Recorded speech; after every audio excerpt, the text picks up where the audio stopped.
और ब्रिटिश सिखों ने प्रधानमंत्री जी द्वारा 26 दिसंबर को वीर बाल दिवस घोषित करने के लिए भी मोदी जी का भूरी भूरी उनकी प्रशंसा करी है और उनको धन्यवाद दिया है।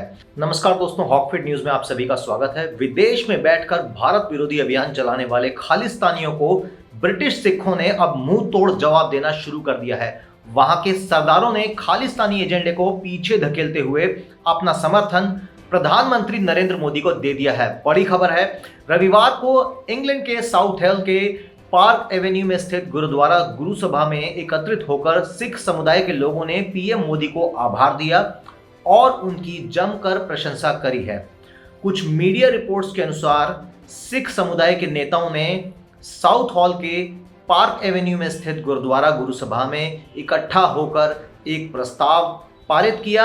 यहां पर उन्होंने प्रधानमंत्री नरेंद्र मोदी को धन्यवाद देते हुए खुले शब्दों में कहा कि उनकी सरकार ने सिखों के लिए और उनकी गलतफहमी को दूर करने के लिए बहुत से प्रयास करे हैं और ब्रिटिश सिखों ने प्रधानमंत्री जी द्वारा 26 दिसंबर को वीर बाल दिवस घोषित करने के लिए भी मोदी जी का भूरी भूरी उनकी प्रशंसा करी है और उनको धन्यवाद दिया है। मंडली में शामिल सिख नेताओं और गुरुद्वारा समिति के पदाधिकारियों ने उन लोगों को चुनौती दी जो भारत और यहाँ की वर्तमान सरकार के बारे में तथ्यात्मक रूप से गलत चीजों को आगे बढ़ा रहे हैं।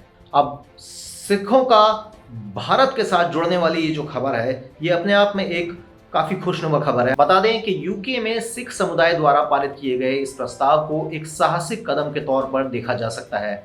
इससे पहले विदेश से सिर्फ खालिस्तानियों द्वारा दिखाए गए फेक प्रोपेगेंडा की खबरें हमें पढ़ने को मिलती थीं। हालांकि अब वहां के सिखों ने सामने आकर उनका खंडन और विरोध करने का मन बनाया है और भारत विरोधी खबरों की जगह भारत के समर्थन में उठे कदमों की खबर इस समय सामने आ रही है, जो कि अपने आप में एक शुभ समाचार है। ये बात उल्लेखनीय है कि इससे पहले ब्रिटिश सिख एसोसिएशन ने पीएम मोदी के समर्थन में अपना बयान जारी किया था। अपने बयान में सिख समुदाय ने, सिख एसोसिएशन ने न केवल उन कार्यों को गिनाया था जिन्हें पीएम मोदी ने सिखों के लिए किया, बल्कि पीएम की सुरक्षा में हुई जो चूक का मामला था उसकी घोर निंदा करते हुए कहा कि जिन लोगों ने प्रधानमंत्री नरेंद्र मोदी का रास्ता रोका, उन्होंने असल में पंजाब के विकास का रास्ता रोका है। एसोसिएशन के चेयरमैन लॉर्ड रामी रेंजर ने अपने बयान में कहा था कि मैं बताना चाहूंगा कि कैसे प्रधानमंत्री नरेंद्र मोदी ने गुरु नानक देव की जयंती के अवसर पर पंजाब के किसानों के सम्मान में तीनों कृषि कानून खत्म करने का निर्णय लिया, उसे संसद से खत्म कराया। पंजाब के लोगों को तो इसके लिए प्रधानमंत्री मोदी के प्रति सम्मान दिखाना चाहिए, उनका आभारी होना चाहिए। जिन लोगों ने प्रधानमंत्री मोदी का पंजाब में रास्ता रोकने का दुस्साहस किया, उन्हें बाद में एहसास हुआ कि मोदी जी पंजाब के लिए, लोगों के लिए और भी कई सौगातें लेके आए थे, लेकिन पीएम के रास्ते में गतिरोध पैदा करके इन लोगों ने पूरे पंजाब के विकास को रोका है। इसी वक्त एक और खबर आ रही है कि पंजाब में आम आदमी पार्टी पर विधानसभा चुनाव के टिकट करोड़ों में बेचने के आरोप लग रहे हैं। आरोप लगाने वाला कोई विपक्षी नहीं बल्कि आम आदमी पार्टी के ही कार्यकर्ता हैं। चंडीगढ़ में हाल ही में एक प्रेस कॉन्फ्रेंस करके आम आदमी पार्टी कार्यकर्ताओं ने पार्टी नेतृत्व पर करोड़ों में टिकट बेचने के आरोप लगाए। साथ ही ये मांग करी कि पार्टी को अब इस नीति को खत्म करना चाहिए। पार्टी के मोहाली जिला के युवा प्रकोष्ठ के अध्यक्ष गुरतेज सिंह पन्नू और उपाध्यक्ष शीरा भाणबोरा ने प्रेस कॉन्फ्रेंस करके आम आदमी पार्टी के खिलाफ, यानी कि अपनी ही पार्टी के खिलाफ ये भंडाफोड़ किया। हाल ही में आपको बता दें कि केजरीवाल ने चंडीगढ़ में नगर पालिका चुनाव में अच्छे प्रदर्शन होने के बाद वहां पर विजय यात्रा निकाली थी। तब यह आरोप लगे थे कि कोरोना के लक्षण आने के बावजूद भी अरविंद केजरीवाल ने रैलियां करी और लोगों से मिलते जुलते रहे। अब उनकी ही पार्टी के कार्यकर्ता प्रेस कॉन्फ्रेंस करके पार्टी की पोल खोल रहे हैं और पार्टी पर खुलेआम करोड़ों रुपए के भ्रष्टाचार के आरोप लगा रहे हैं।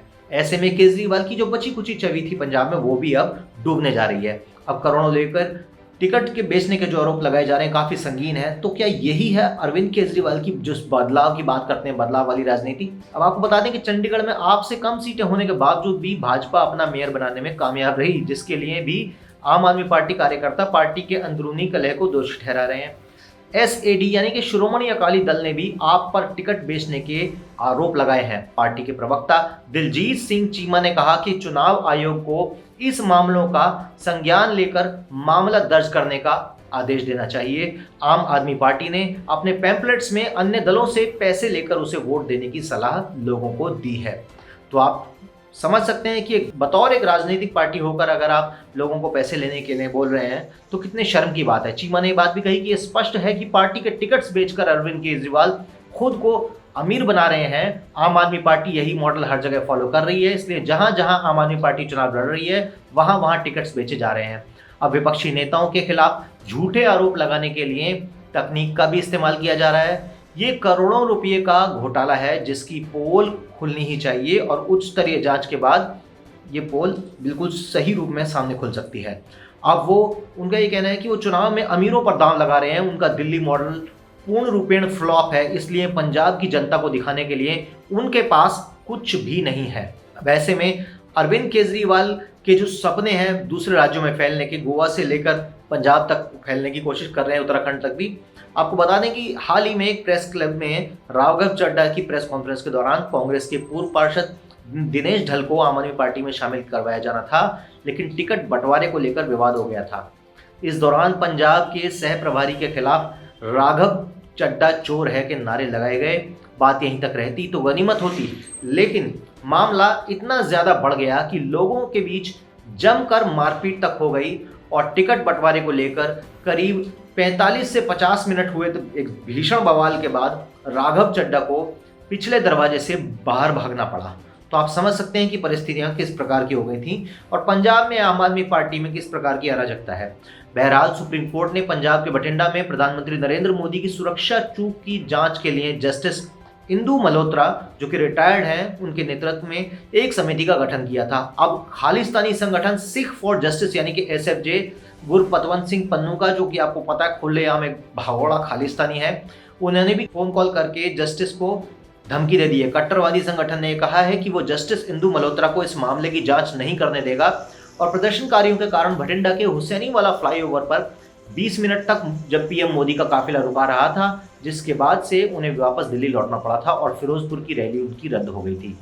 अब ऐसे में एक कट्टरवादी संगठन जो खुलेआम एक रिटायर्ड जस्टिस को धमकी देता है, ऐसे में सरकार की जिम्मेदारियां भी बढ़ जाती हैं। अब कई वकीलों को एसएफजे ने एक वॉइस नोट भेजा है, इसमें कहा है कि सुप्रीम कोर्ट के पूर्व जज के नेतृत्व वाली समिति को प्रधानमंत्री नरेंद्र मोदी की सुरक्षा मामले की जांच नहीं करने दी जाएगी।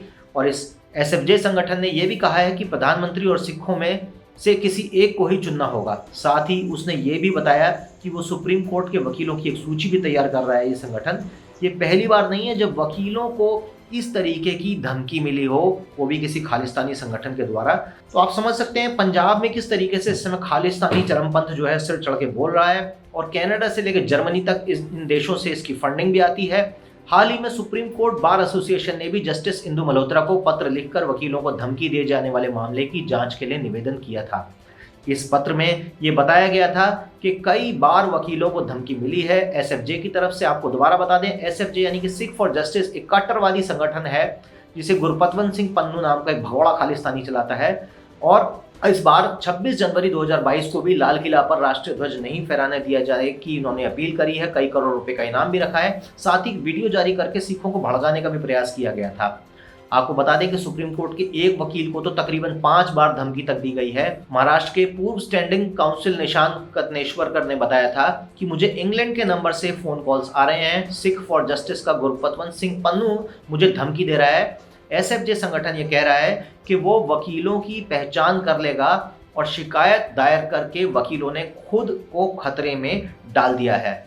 उसने जस्टिस इंदु मल्होत्रा को जांच से रोकने के साथ साथ गणतंत्र दिवस 2022 पर लाल किला पर फिर से खालिस्तानी झंडा फहराने की धमकी तक दी है। आप समझ सकते हैं कि कितना खतरनाक और संगीन मामला है ये, और पंजाब की राजनीति को किस तरीके से ये बिल्कुल ध्रुवीकरण करेगा, जिसका लाभ कहीं ना कहीं भारतीय जनता पार्टी को भी मिलेगा, क्योंकि वो लोग जो इस देश की विचारधारा में देश के साथ जुड़कर रहना चाहते हैं वो लोग सीधे सीधे एक मुश्त भारतीय जनता पार्टी को वोट करेंगे और पूर्ण बहुमत से भारतीय जनता पार्टी की सरकार पंजाब में बनने की इसके कारण मतलब संभव है। लेकिन मेरे कहने का जो प्रयास है वो ये है कि देखिए, इस समय भारतीय जनता पार्टी के जितने भी दुश्मन हैं वो कुछ भी बोलते हैं बीजेपी के खिलाफ, उससे कहीं ना कहीं भारतीय जनता पार्टी को ही फायदा पहुंचेगा। तो इसलिए उन पार्टी के दुश्मनों से लेकर देश के दुश्मनों तक मेरी एक छोटी सी पीस ऑफ एडवाइस यही होगी कि देशद्रोही लकड़बग्गों और भेड़ियों, जब तक तुम देश के बारे में बुरा बोलते रहोगे तब तक ये देश और ज़्यादा प्रगति करेगा। तो इसलिए तुम्हारे जो मन में आए वो करो, लेकिन याद रखना इस बात को कि जिस दिन भारत के एक एक राज्य में भारतीय जनता पार्टी की सरकार हो जाएगी, उस दिन आप जैसे लोगों को कोई पूछने वाला नहीं है। अभी के लिए केवल इतने ही। जय हिंद, जय भारत, नमस्कार।